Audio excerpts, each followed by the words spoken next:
good afternoon, Chief, and welcome back to On the Real with Chief Guzman. How are you? Good. How you doing, Janice? Good. So we have two questions that two of our residents submitted. So we'll start off with the first one.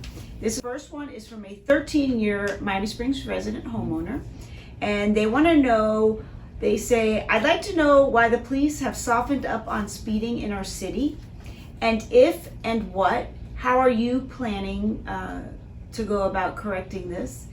And they also add, people used to be terrified of driving through here and speeding. Now, Curtis and North Royal reminds them of the Talladega Speedway. It's interesting because I get that question / comment in one form or another on many occasions. We have not softened up on traffic enforcement. One of the things that we do very well is keeping statistics, because we have to. And part of those statistics include our traffic enforcement. And so let's compare April of this year to April of last year. Between April of this year and April of last year, we've had a 47% increase in traffic summonses issued. Additionally to that, we try to do it twice a month, but at least once a month we take officers from the different shifts and we strictly send them out to do traffic enforcement in a lot of these areas. Now that's above and beyond what the patrol officer is doing. And we get a tremendous impact and results, and we take the problem areas. And I sometimes say we're more like firemen than we are like policemen, because there's a fire that pops up here, we address that, but then now we got to address it over here, and we got to address it over here, and we got to address it over here. What's interesting with those statistics also is that between April of this year and April of last year, we've had a 86% increase in arrests. Now, I'm not saying traffic arrests, but in general. And why is that interesting? Because an arrest takes time. So normally you would see that much increase in arrests, you would see something else affected, such as traffic enforcement decreasing. But we've steadily increased both these things.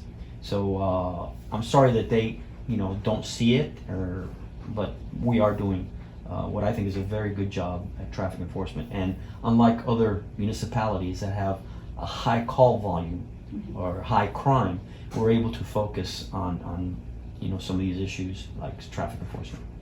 All right. And also, I'd just like to add, not only are the officers patrolling, and as they patrol, they also do traffic. Like there are many things that they do on a daily basis. Correct. So traffic is always on the list. The second question from another resident is, do our police officers ever have DUI checkpoints to prevent drinking and driving in the city of Miami Springs? No, and I'll tell you why. It's a small municipality. We don't have the nightlife that other municipalities have, the clubs, the bars, the restaurants that open late at night. The traffic enforcement that our officers do, especially in the afternoons and the midnight shifts, that's where they would encounter somebody that's under the influence. And when I review, again, the monthly stats, our DUI enforcement is actually low because we don't come across it as often as other municipalities.